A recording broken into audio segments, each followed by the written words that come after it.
Hello students, welcome back to my channel English Education with Understanding. আমার আগের ভিডিওতে আমি তোমাদের শিখিয়েছি যে ইনফিনিটিভ আর পার্টিসিপল দিয়ে কিভাবে আমরা সেন্টেন্স জয়েন করি এবং একটা সিম্পল সেন্টেন্স বানাই। তো আজ আমি তোমাদের শেখাবো যে অ্যাডভার্ব বা অ্যাডভার্বিয়াল ফ্রেজ আর অ্যাবসোলিউট ফ্রেজ দিয়ে কিভাবে আমরা सेंटेंस ज्वाइन करे सिंपल सेंटेंस बनाबो। मेरा पिछला वीडियो में मैंने आप लोगों को समझाया था कि कैसे इन्फिनेटिव और पार्टिसिपल ये देके दोनों सेंटेंस को हम लोग जोड़ते हैं, सिंपल सेंटेंस बनाते हैं। तो आज मैं आप लोगों को सिखाने जा रहा हूं कि एडवर्ब और एडवर्बियल फ्रेज और एब्सोल्यूट फ्रेज ये देके कैसे हम लोग दो सेंटेंस को एक सिंपल सेंटेंस बना सकते हैं। ठीक है, बाय यूजिंग एडवर्ब और एडवर्बियल फ्रेज। एडवर्बটা আমরা কি জানি যে কোনো কাজ কিভাবে হয়, বুঝা গেল? যে তাড়াতাড়ি দেরি করে, সুন, ফাস্ট, স্লোলি। আর অ্যাডভার্বিয়াল ফ্রেজ এটা সিঙ্গেল ওয়ার্ড আর এটা হয়ে যায় কি দুটো, তিনটে, চারটে। আর ম্যাক্সিমাম ক্ষেত্রে এটা দেখা যায় যে অ্যাডভার্বটা এলওয়াই দিয়ে শেষ হয়, ম্যাক্সিমাম, সব সময় না। যেমন কুইকলি, সুইফটলি, কিন্তু সুন, ফাস্ট এগুলো কিন্তু adverb. Okay, I avoided the man, it was my intention. আমি লোকটিকে অ্যাভয়েড করেছিলাম, এড়িয়ে গেছিলাম। ওকে, ইট ওয়াজ মাই ইন্টেনশন, এটা আমার ইচ্ছা ছিল বা ইচ্ছাকৃত। তো এইটা আমরা অ্যাডভার্ব দিয়ে কিভাবে করব? I avoided the man intentionally, এখানে ইন্টেনশনালিটা হয়ে গেল অ্যাডভার্ব, বোঝা গেল? কিন্তু এই সেন্টেন্সটা আমি যদি ঘুরিয়ে লিখি যে intentionally I avoided the man, মানে ইচ্ছাকৃতভাবে আমি ওই লোকটাকে অ্যাভয়েড করেছিলাম।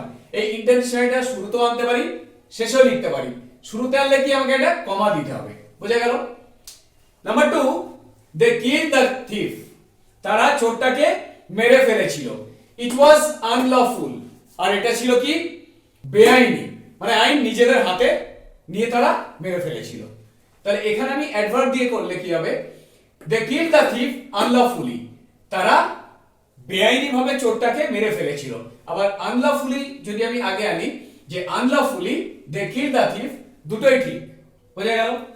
Number 3, I will help you, আমি তোমাকে সাহায্য করব। ইট ইজ সার্টেন, এটা নিশ্চিত। তাহলে বাংলায় আমরা কি বলি? আমি তোমাকে সাহায্য করব নিশ্চিতভাবে, বা নিশ্চিতভাবে আমি তোমাকে সাহায্য করব। Certainly I will help you বা I will help you certainly, দুটোই ঠিক। Number 4, we tried to get his sympathy, আমরা চেষ্টা করেছিলাম তার সহানুভূতি পেতে। আমরা চেষ্টা করেছিলাম। we did not get it, আমরা এটা পাইনি। তাহলে কি in spite of, আর আমরা জানি যে in spite of দিয়ে আমরা সিম্পল সেন্টেন্স বানাই। in spite of our best efforts, মানে আমাদের চেষ্টা করার পর, মানে অনেক চেষ্টা করেছি, তা সত্ত্বেও we did not বা didn't get his sympathy বা we couldn't get his sympathy। এটা একটু বেশি অ্যাপ্রোপ্রিয়েট হবে couldn'tটা লিখলে। মানে দেখো এখানে বলছে আমরা চেষ্টা করেছিলাম তার সহানুভূতি পেতে, we did not get it, আমরা পাইনি। তাহলে এই ক্ষেত্রে আমরা কি বলবো? যে আমাদের চেষ্টা, মানে চেষ্টা সত্ত্বেও আমরা পাইনি তার সহানুভূতিটা, বোঝা গেল? নাম্বার 5, আর এটা হয়ে গেল কি in spite of, এটা প্রিপোজিশন, আর বেস্ট এফর্টসটা হয়ে গেল adverbial phrase. Number 5, he reached the spot, সে স্পটে পৌঁছেছিল। it was noon at that time, আর এই সময়টা কখন ছিল? নুন। তোমাদের একটা ছোট্ট কথা বলে দিই, দুপুর 12টাকে কখনো পিএম বলবে না, এটাকে বলে নুন। আর রাত 12টাকে কখনো এএম বলবে না, এটাকে বলে মিডনাইট। দুপুর 12টা নুন, রাত 12টা মিডনাইট। তাহলে সে পৌঁছেছিল ওই জায়গাটা, স্পটে। ইট ওয়াজ নুন এট দ্যাট টাইম, আর এই সময়টা নুন ছিল, মানে দুপুর 12টা বেজেছিল। তাহলে আমরা কিভাবে এর আগে জয়েন করব? দেখো, হি রিচড দ্য স্পট এট নুন, সে স্পটে পৌঁছেছিল দুপুর 12টা, একদম পাক্কা দুপুর 12টা। আর এট নুনটা হয়ে গেল কি adverbial phrase. Number 6, the boy answered my question, ছেলেটা আমার প্রশ্নের উত্তর দিয়েছিল।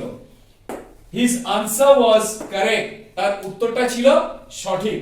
তাহলে ছেলেটা আমাকে সঠিকভাবে উত্তর দিয়েছিল। আমার প্রশ্নের উত্তর দিয়েছিল the boy answered my question correctly ছেলেটা আমাকে উত্তর দিয়েছিল সঠিকভাবে বা ছেলেটা সঠিকভাবে আমাকে উত্তর দিয়ে আমার প্রশ্নের উত্তর দিয়েছিল বোঝা গেল number 7 I shall come back আমি ফিরে আসব I shall মানে আসতেই হবে I shall not be long আমার খুব একটা দেরি হবে না তাহলে আমি তাড়াতাড়ি আসবো আমি ফিরে আসবো এবং আমার দেরি হবে না তার মানে আমি তাড়াতাড়ি আসবো I shall come back soon এটা সুনটা কি হয়ে গেল এটা অ্যাডভার্ব আমি কিছুক্ষণ আগে বলেছি ফাস্ট স্লো সুন এগুলো হয়ে যাচ্ছে adverb number 8 he escaped the accident মানে অ্যাক্সিডেন্টটা দুর্ঘটনার হাত থেকে সে বেঁচে গেছিল it was lucky on his part আর এটা কি খুব মানে তার সৌভাগ্য ছিল যে সে বেঁচে গেছিল তাহলে এখানে আমরা কি লিখব luckily he escaped the accident মানে অ্যাক্সিডেন্টের হাত থেকে সে বেঁচে গেছিল সৌভাগ্যক্রমে সে অ্যাক্সিডেন্টের হাত থেকে বেঁচে গেছিল মানে তার সাথে অ্যাক্সিডেন্ট হয়নি সে বেঁচে গেছিল number 9 the country is developing মানে দেশটা উন্নতি করছে present continuous developing the pace is very slow কিন্তু উন্নতিটা যে করছে খুব স্লো মানে আস্তে আস্তে ওকে the country is developing at a very slow pace দেশটা উন্নতি করছে কিন্তু খুব স্লো পেসে তাহলে at a very slow pace এটা কি হয়ে গেল adverbial phrase number 10 he solved the problem সে সমস্যার সমাধান করেছিল its solution took him no time কিন্তু এই সমস্যার সমাধান করতে ওর সময় লাগেনি মানে সাংসাং করে দিয়েছিল তাহলে এটা কি হবে in no time he solved the problem মানে একদম সময় না নিয়ে সে কি করেছিল প্রবলেমটা সলভ করে দিয়েছিল বোঝা গেল तो अभी देखिए एडवर्ब और एडवर्बियल फ्रेज मतलब वर्ब कैसे होता है वही है एडवर्ब सिंगल वर्ड और एडवर्बियल फ्रेज जो है ये 2 3 4 वर्ड ये है एडवर्बियल फ्रेज समझ में आया काम कैसे होता है वही है एडवर्ब या adverbial phrase number 1 I avoided the man मैंने वो आदमी को अवॉइड किया था it was my intention मतलब मैं जानबूझकर ही अवॉइड किया था मैं चाहता था अवॉइड करने के लिए उसे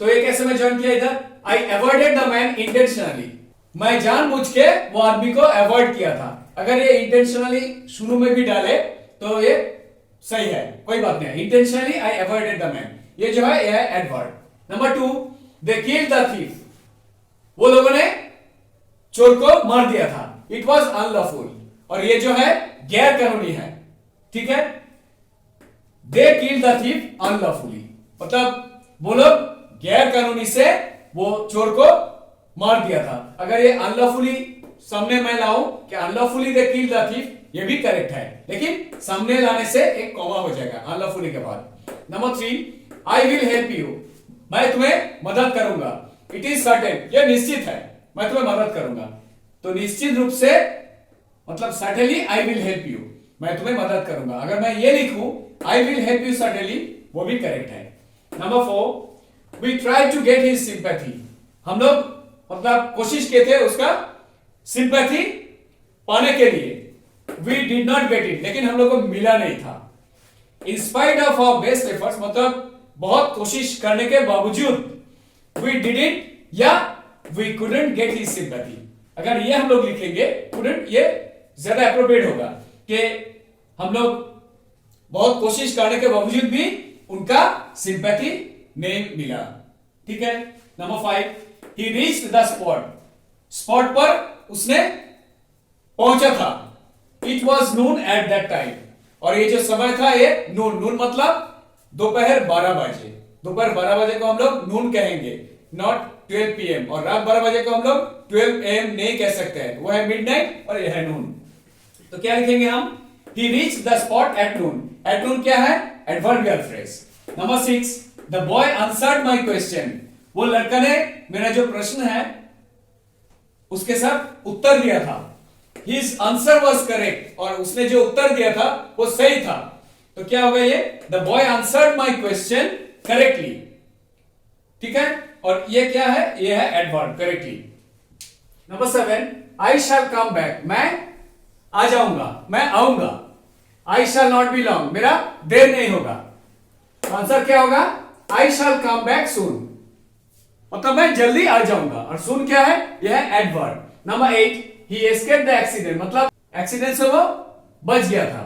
it was lucky on his part, वो बहुत ही लकी था, कुछ हुआ नहीं, बच गया था। Luckily he escaped the accident, luckily क्या है? यह है adverb. Number 9, the country is developing, वो देश तरक्की कर रही है। The pace is very slow, और कैसे कर रही है? ये बहुत ही स्लो, उतना फास्ट नहीं कर रही है। तो ये क्या होगा? The country is developing at a very slow pace, वो देश डेवलप कर रही है लेकिन बहुत ही स्लो पेस में। तो at a very slow pace, ये हो गया adverbial phrase. Number 10, he solve the problem, उसने वो प्रॉब्लम सॉल्व कर चुका था। Its solution took him no time, और टाइम ही नहीं लगा था, तुरंत कर दिया था। तो ये क्या होगा? इन नो टाइम ही solve the problem. In no time ये क्या है? यह है एडवर्बियल फ्रेज। ठीक है, এবার দেখো, by using absolute phrase, my loan is clear, আমার লোনটা দেওয়া হয়ে গেছে, মানে ক্লিয়ার হয়ে গেছে। I have nothing to care for, আর আমাকে কিছু চিন্তা করতে হবে, কোনো কেয়ারই করতে হবে, কারণ লোনটা আমি শোধ করে দিয়েছি। তাহলে দেখো, my loan having been cleared, I have nothing to care for, এখানে লোনটা কি একটা অবজেক্ট বোঝাচ্ছে না, আমার লোন একটা, ঠিক আছে? তো সেটা এখানে হয়ে গেল মাই লোন হ্যাভিং বিন ক্লিয়ার। একটা জিনিস খেয়াল রাখবে, কখন বিনটা হয় আমি বুঝিয়ে দিচ্ছি ভালো করে, তোমরা এটা কনফিউজ হবে না।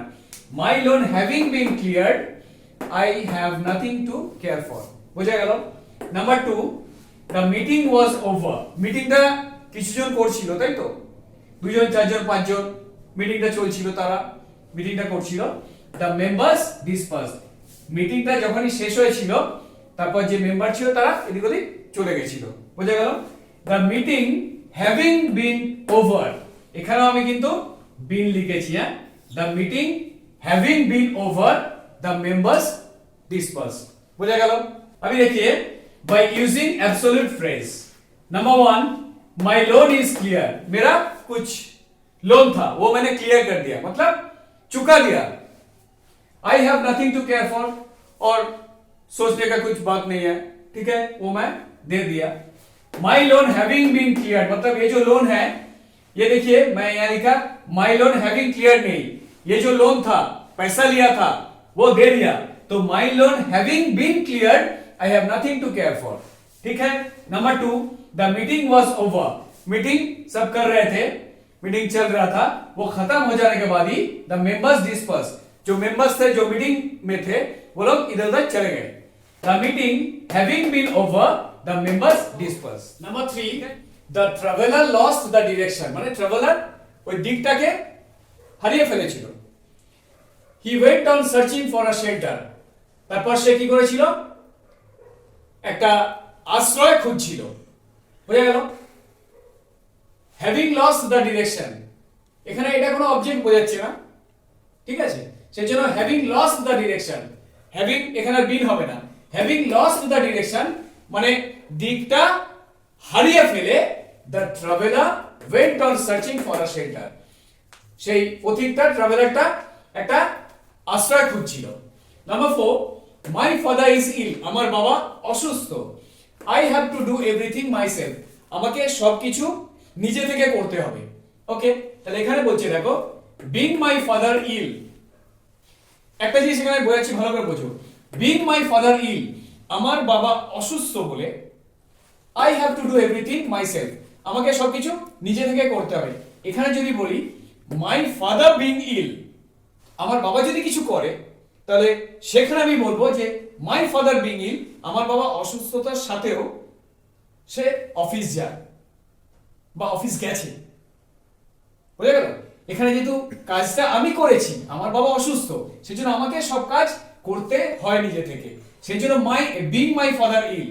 কিন্তু বাবা যদি কিছু করতো অসুস্থ থাকার সত্ত্বেও, তখন হয়ে যেত মাই ফাদার বিং ইল, এটা খেয়াল রাখবে। Number 5, the dinner was over, আমাদের ডিনারটা হয়ে গেছিল, উই লেফট দ্য প্লেস, তারপর সেখান থেকে আমরা চলে গেছিলাম। তাহলে the dinner having been over, খাওয়ার ব্যাপার ছিল ওখানে, তাহলে the dinner having been over, ডিনারটা শেষ হয়ে যাওয়ার পর উই লেফট দ্য প্লেস, আমরা জায়গাটা থেকে চলে গেছিলাম। নাম্বার 6 দ্য রেন স্টপ, বৃষ্টি থেমে গেছিল। ওকে, দ্য ফ্লাড সিচুয়েশন ইমপ্রুভ, বন্যা যে হয়েছিল ফ্লাড সিচুয়েশন সেটা অনেকটা উন্নতি ঘটেছিল বৃষ্টিটা থেমে যাওয়ার পরে। এখানে লিখছি আবার having been the rain stop, বৃষ্টিটা থেমে যাওয়ার পরে দ্য ফ্লাড সিচুয়েশন ইমপ্রুভ, বোঝা গেল বন্যার পরিস্থিতিটা অনেক উন্নতি হয়েছিল। Number 7 it was a very cold day, দিনটা ছিল খুবই ঠান্ডা। He did not come out of the room, সে রুম থেকে বের হয়নি। দ্য ডে বিং কোল্ড, দিনটা, the day being cold, he did not come out of the room. Number 8 the king died, রাজা মারা গেছিলেন। His son ascended the throne, তার সন্তান সিংহাসনে বসেছিলেন, মানে রাজা মারা যাওয়ার পরে। তাহলে বিং দ্য কিং ডাইড, এখানে দেখো বিং মাই ফাদার ইল, এই সেন্টেন্সটা দেখো, being my father ill, being the king died, সিংহাসনে কে বসেছিল? তার সন্তান, তার ছেলে। His father ascended the throne. Number 9 the manager was absent, manager absent ছিলেন, অনুপস্থিত ছিলেন। The workers were in a holiday mood, আর কর্মচারীরা সব কি একটা ছুটির আমেজে ছিল, যেহেতু ম্যানেজার অ্যাবসেন্ট ছিল। Being the manager absent, manager absent হওয়ার সত্ত্বে কি হয়েছিল? The workers were in a holiday mood, তারা হলিডে মুডে ছিল। Number 10 his father was dead, তার বাবা মৃত ছিলেন। He had to look after the family, তাকে তার পরিবারকে দেখতে হয়েছিল। Being his father dead, he had to look after the family, তাহলে বাবা মানে মৃত ছিলেন, সেই জন্য তাকে দেখতে হয়েছিল, মানে তার সন্তানকে হয়তো, ঠিক আছে। He had to look after the family, তাহলে কাজটা বাবা করেনি, সেই জন্য বিং। সবকটা দেখো মিল আছে এখানে। तो अभी देखिए number 3 the traveller lost the direction, वो ट्रेवलर ने जा रहे थे, वो मतलब डायरेक्शन भटक गया था। He went on searching for a shelter, कहीं मतलब आश्रय के लिए एक कोई जगह ढूंढ रहा था। तो हैविंग लॉस्ट द डायरेक्शन मतलब वो डायरेक्शन लॉस्ट करके, मतलब लॉस्ट हो जाने के बाद the traveller went on searching for a shelter, कहीं जगह ढूंढ रहा था रहने के लिए। माई फादर इज इल, मेरा पिताजी बीमार है। I have to do everything myself, और मुझे सब काम खुद को ही करना पड़ेगा। अभी देखो माई फादर इज इल मतलब मेरा पिताजी जो है बीमार है, मुझे काम करना पड़ेगा, इसीलिए लिखना पड़ेगा इधर being my father ill I have to do everything myself. अगर मेरा पिताजी मतलब बीमार होने के बावजूद कुछ काम करता तो यहां हो जाता माई फादर बीइंग इल, ठीक है। Number 5 the dinner was over, रात का खाना हो चुका था। वी लेफ्ट द प्लेस, उसके बाद हम लोग वो जगह से चला गया था। The dinner having been over मतलब ये जो ऑब्जेक्ट है ना डिनर, कुछ खाना, इसीलिए the dinner having been over we left the place. Number 6 the rain stop, बारिश रुक गया था। द फ्लड सिचुएशन इंप्रूव, बाढ़ का सिचुएशन परिस्थिति उसका उन्नति हुआ था। यहां बोला है रेन, ओके। तो having been the rain stop, वो जो बारिश हो रहा था वो स्टॉप हो जाने के बाद द फ्लड सिचुएशन इंप्रूव मतलब वो बाढ़ का उन्नति हुआ था। Number 7 it was a very cold day, ये दिन जो था बहुत ही ठंड था। He did not come out of the room, उसने घर से बाहर नहीं निकला था। The day being cold he did not come out of the room. Number 8 the king died, राजा उनका मौत हो गया था। His son ascended the throne, उनका जो बेटा था उसको वो राजा का सिंहासन मिला था, ठीक है। तो यहां किसका मौत हुआ था? राजा का। किसे मिला? उनका बेटा को। इसीलिए being the king died, his son ascended the throne. Being my father ill, I have to do everything myself. Number 9 the manager was absent, manager absent थे। The workers were in a holiday mood, जब manager ही नहीं आए थे तो सब जो worker है मौज मस्ती का मूड में थे, एकदम हॉलीडे मूड। तो कौन एब्सेंट थे? Manager, being the manager absent. और कौन हॉलीडे मूड में थे? The workers were in a holiday mood. Number 10 his father was dead, he had to look after the family. तो ये जो बेटा का बात कर रहा है इधर, उसका पिताजी का देहांत हो गया था, ठीक है। इसीलिए उसको मतलब जो फैमिली है उसको देखभाल करना पड़ा। Being his father dead, he had to look after the family. समझ में आया? তো আজ এই পর্যন্তই, আশা করি তোমরা ভালোমতো বুঝতে পেরেছো। কোনো সমস্যা হলে তোমরা আমাকে কমেন্ট বক্সে লিখে জানাবে। আর আমার ভিডিওটা যদি তোমাদের ভালো লেগে থাকে তাহলে তোমরা এটা বন্ধুদের সাথে শেয়ার করবে। আর চ্যানেলটা এখনো যারা সাবস্ক্রাইব করনি চ্যানেলটাকে সাবস্ক্রাইব করবে যাতে আমার পরের ভিডিওগুলো তোমরা পেতে পারো।